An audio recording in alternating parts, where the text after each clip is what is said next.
Hello everyone. Today we are going to talk about deep learning. My name is Teja. Today we'll be looking at what deep learning is and also try to implement an example using Tensorflow. In the following slides we'll see what deep learning is. We'll see what the neural network structure looks like. We'll also build math around it so that we can code the neural networks in the Tensorflow. So what is deep learning? It is a subfield of machine learning. It is a well established concept since the 90s. But it got its recent fame from the ImageNet competition.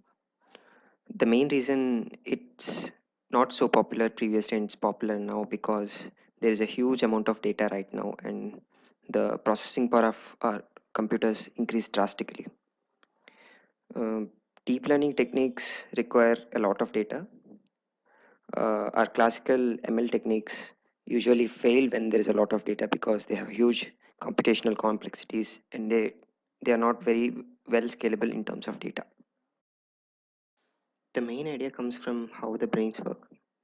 They have several neurons which are interconnected through dendrites and axon terminals.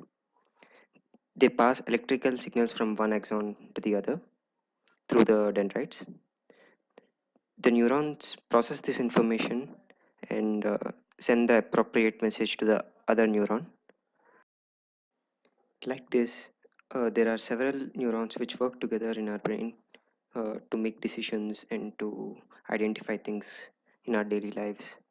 So, based on this concept, neural networks and deep learning techniques work. So, from that idea, we'll be making our own neural network model. Uh, how there are several neurons in our brain, we can think of the neural network as several nodes. These are sometimes referred to as neurons as well. Uh, these neurons are arranged in layer-wise fashion. So as you can see, there are input uh, layers, hidden layer, and output layer. Each of this is a neuron. So the input layer holds the input data, the hidden layer processes that data, and the output layer collects the result of that data. So this output may be a classification problem such as this is class 1 and this is class 2. We'll be delving deeper into the structure of the node. As you can see, each input passes through the connection, which is treated as a weight. This input gets multiplied with the weight. All these products are summed up at our node. There is a special input called as bias, which ensures that at least some sort of input is going into the node. Now, this passes to the activation function. The activation function is usually some nonlinear function, but sometimes linear function might be taken as well. So from the activation function, we take our output. So from our previous slide, we'll try to write our each neuron as math equations from its functionalities, and we'll try to extend the same to the neural network as well, entire neural network. Um, we can see that the each input gets multiplied with the weight, so we can and they get all accumulated in the node. So we can think of it as a sum of all the product of weights and the inputs and their respective inputs. And then the node has bias which gets added to the entire product sum, so we can take that as uk plus pk. Now this summation is passed to the activation function, which is say phi. Now after passing the activation function, we can take the output from the node. So we can think of it as one, we can think of this thing as one neuron yk and its several xj's. So in this case, there are three inputs. So j can be from 1 to 3, and here each node gives only one output, say yk. So it can be only one output. Now there are several nodes as such in this hidden layer. So the way we think as several weights arranged in parallel, and they take same inputs. So here k represents the round numbers. So here k will be from 1 to 4. So we will have w1, w11, w12, w13, w14. Similarly, w21, w22, w23, w24. Okay. Now this is each node in the hidden layer. Now the same goes for the output layer as well.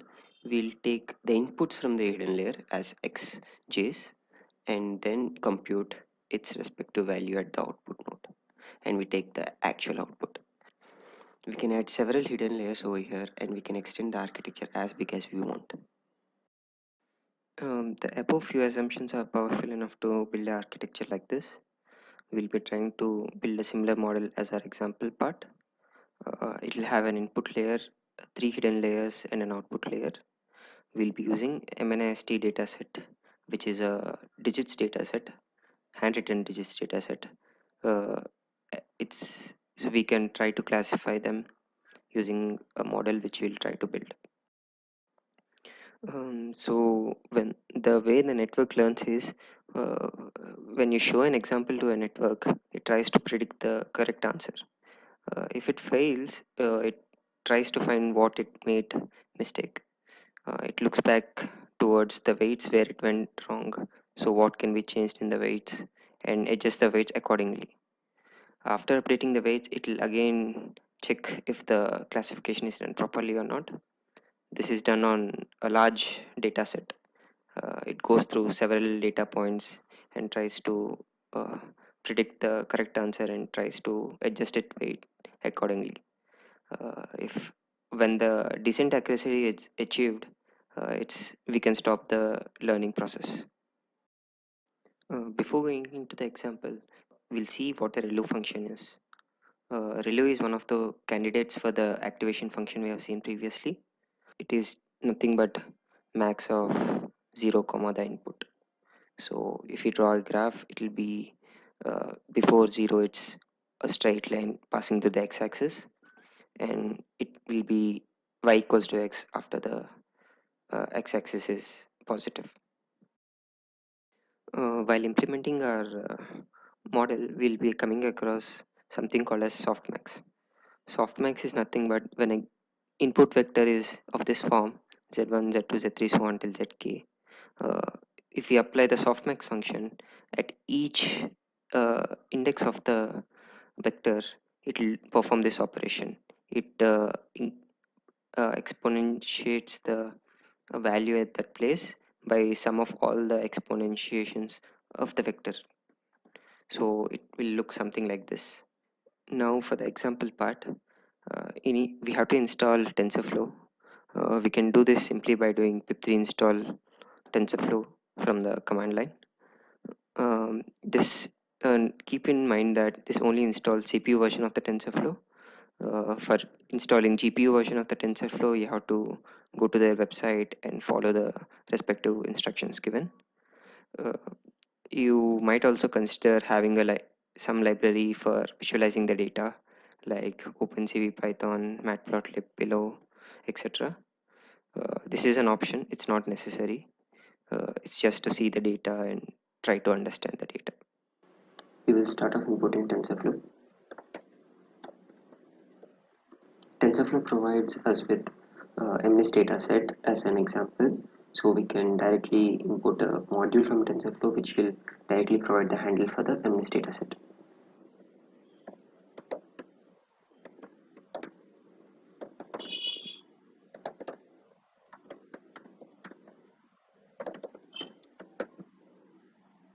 Now from this input data, we'll try to read the MNIST data so we can use it in our program.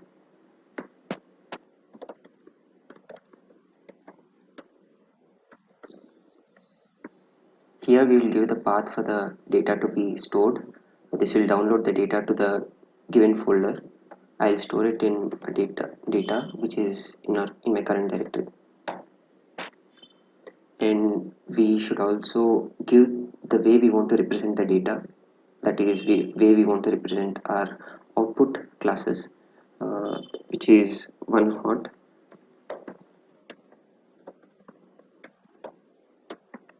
Now what one hot means is in our MNIST data we have digits as our classes. So what max we can have is 0 to 9 classes, uh, but we don't want the y label to be in that format, so we'll take it, if it's 0 it's of this form. So here is an array. If our y label is 0, we want the y actual y to be of this format, which is the 0th index would be 1 and the rest will be 0. This is how we'll usually treat our classical classification problems, as the output vector should be of this format. For the labels 1, 2 and 3, we can have 1 in the respective index of the y vector. Let me comment this out for reference. MNIST variable has train and test sections separately, and train has labels and images. In labels, our expected by values for a respective image will be present, and images are a 1D array. So if we want to visualize them, we should convert them into an image shape. Now we will be defining a show data function which will help us visualize the images which are present in our current variable MNIST.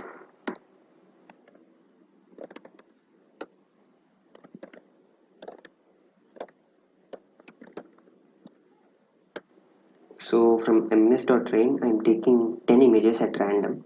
Uh, train has a function called as next batch, which will randomly select random images from the entire dataset, gives it to you, and its respective label as well. So in X we will get 10 images, and Y we will get their respective labels. We only currently need X for seeing the images. We'll be seeing this train dot next batch while training the images as well. So we have to remember this function.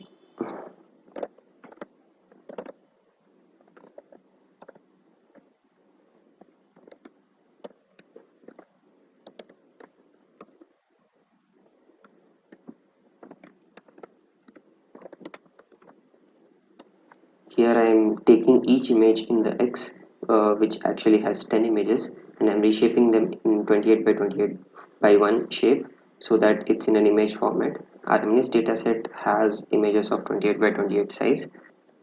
Now we'll try to show the data.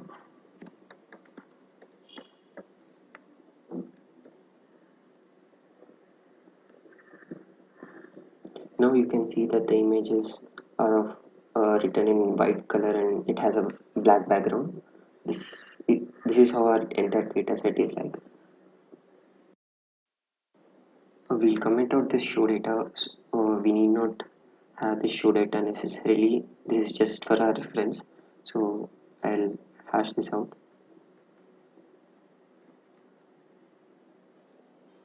Now in our model, we'll define how many number of outputs we want, how many number of hidden layers we want, and how many number of nodes in each layer we want.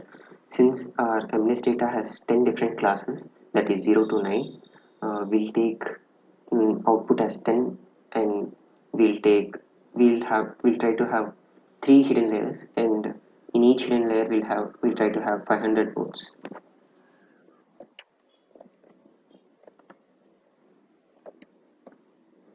Since our image is of 28 by 28 size, we'll try to define a huge array which we take as our input nodes, which is xj.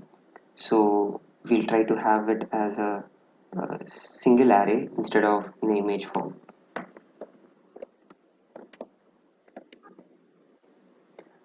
We'll define number of nodes in our hidden layer as 500. You can keep this as anything, but we'll try to have it as 500 and we'll see what we'll get.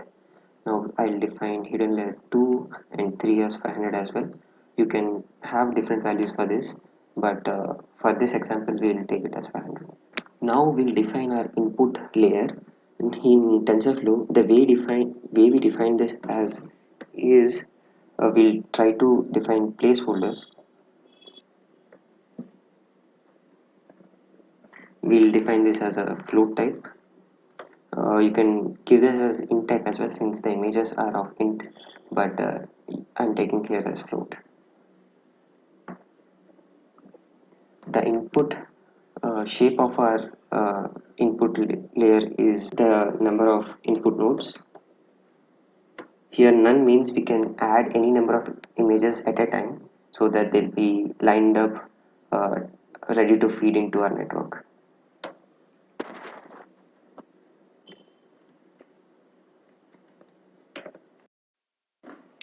Here y stores the expected output.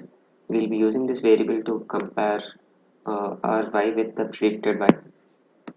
Before we actually proceed to describe our neural network structure, we'll try to define a helper function which will make our job easier.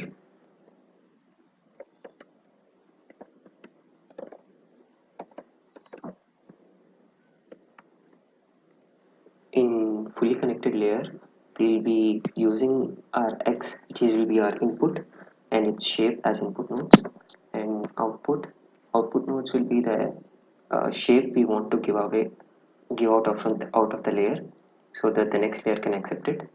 So here we've discussed this same in the slide.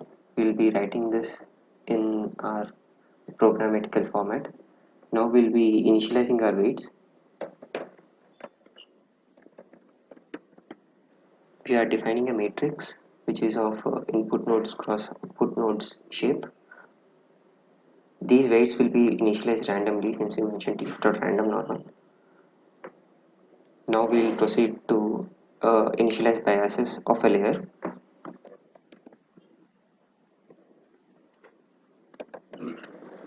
Here this is a single vector which we will be using it to add to our product of weights and input.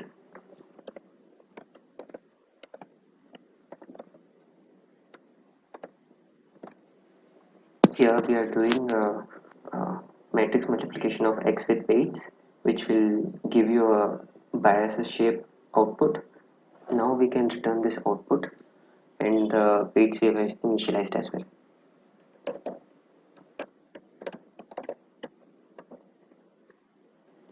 Since we have discussed that we'll be having three layers, we'll be collecting the output from these fully connected layers, and we'll do apply activation function on them, and we'll pass the respective output to the next layer.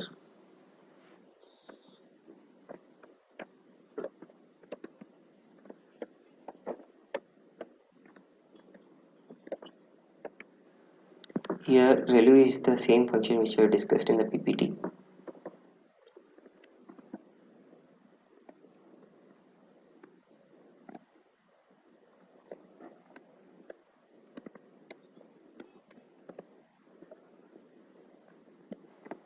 Since our y predicted is the last layer, we need not pass our activation function. It's alright even if we pass the activation function, but here in this case we don't actually require it. So we'll be returning our handles to the x, y and the y predicted handles from our model.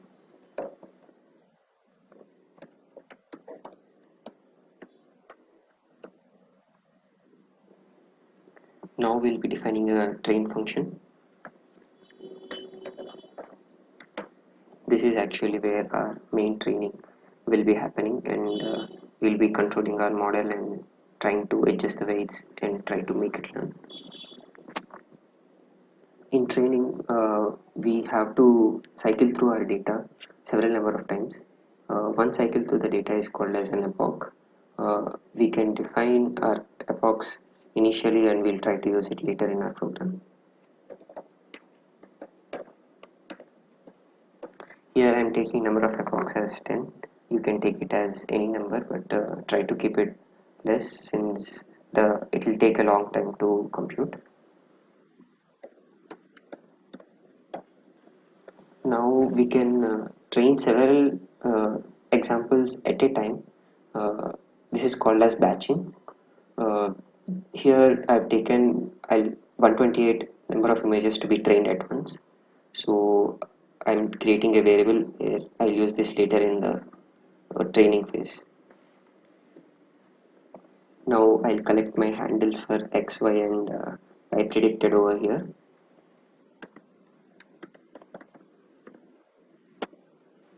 Now we have to define a function where we the model tries to minimize that error, or you say minimize a certain uh, cost. Here we want to minimize our mistakes which is done, that is we want to minimize our number of misclassifications.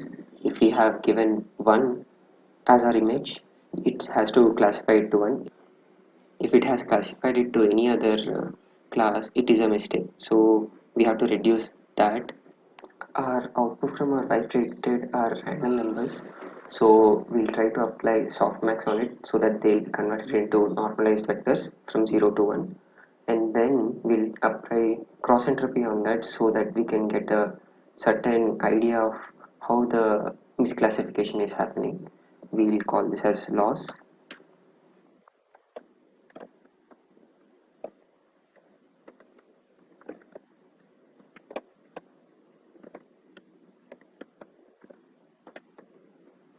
The way we change our weights, we have to define a methodology to do that. There are several ways to do it. You can use stochastic gradient descent or RMS prop, Adam optimizer. We'll be currently using Adam optimizer because it's fast and it will try to converge to our problem very easily. So we'll define our optimizer as a Adam.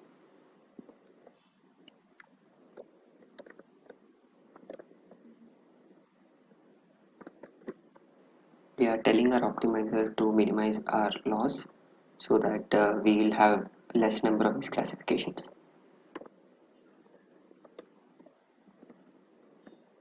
In TensorFlow, all the computations run in session.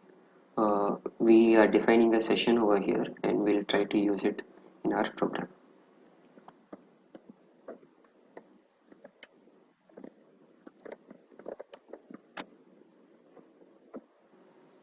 We are trying to initialize all the global variables which our model has defined, and we'll try to use them to our training.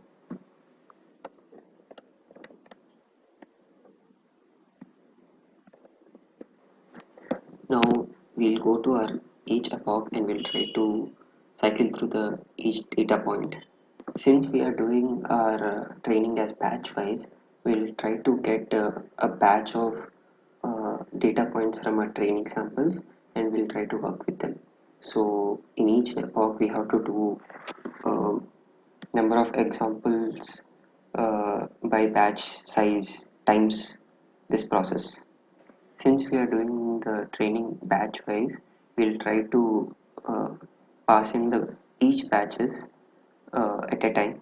So we have to collect batch amount of data, batch number of samples, and we'll try to feed it onto our network.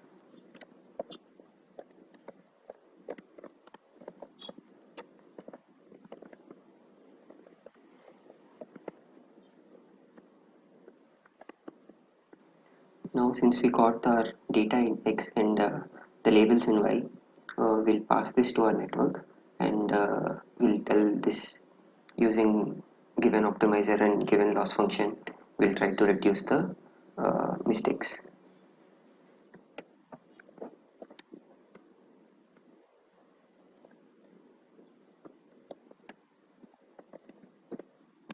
Here L is the loss in each iteration, so we can collect these entire losses and we can display it as our epoch loss. So we'll define for each epoch so that it will collect all the losses and it will show for each epoch how many losses, how much is the loss.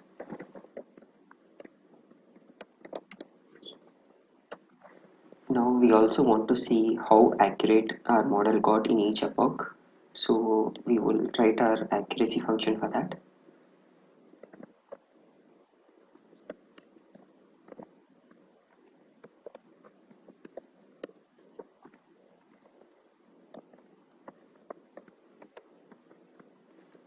Here in ACC we are trying to see which one of the output is maximum, and we are seeing that is it the same index of the expected one and predicted one, and if it's not, it will return a 0 or 1. Based on that we'll be adding all those accuracies and trying to take an average. We'll be doing this by passing our test images and our test labels to the accuracy thing, and we'll be collecting the same variable for printing the output.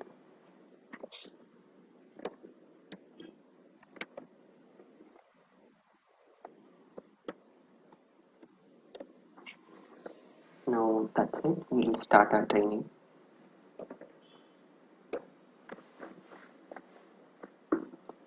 Okay, I'll try to debug what's the issue and get back to you. Previously, I made few mistakes. Here, the input nodes will be of this form. Here, X will be the input initially, and it's of input nodes shape.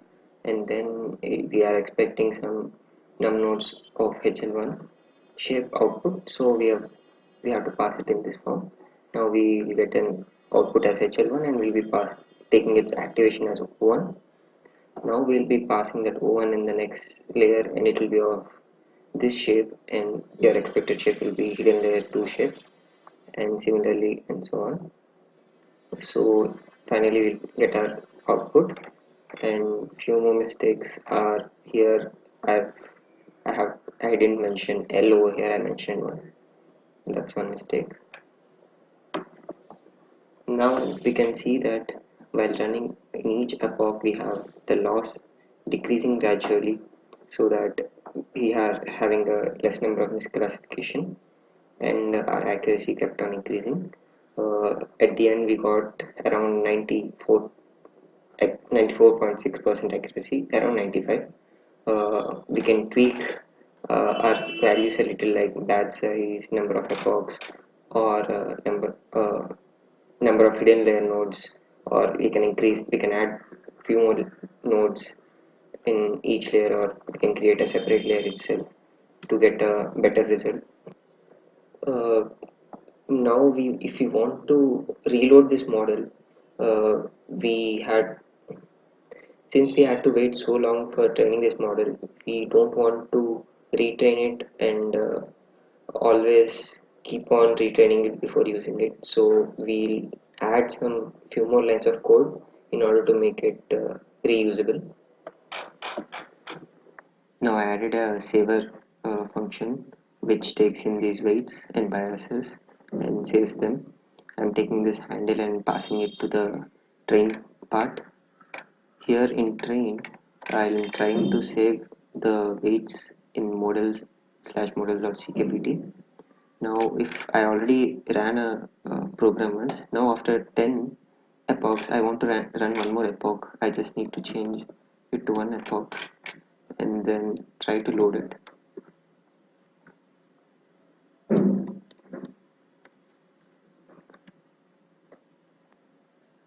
Now as you can see, it ran one epoch from where it stopped. It's giving 95, almost 95% accuracy. Thank you.